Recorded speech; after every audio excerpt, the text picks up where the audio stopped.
The IRS is going high-tech for tax time next year. 2 News problem solver Michelle Lowry fills us in on the move away from snail mail.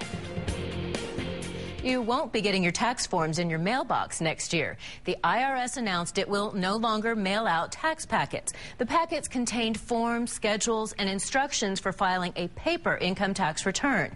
The agency says it's a money-saving move, plus a response to the fact that last year only 8% of taxpayers mailed in returns. The vast majority used software, electronic filing, or paid a pro to file their return. Beginning early January, you can get your forms on IRS.gov or at local IRS or post offices and libraries. An IRS spokesperson says people can still call and request tax information be mailed. The number to call is 1-800-829-1040.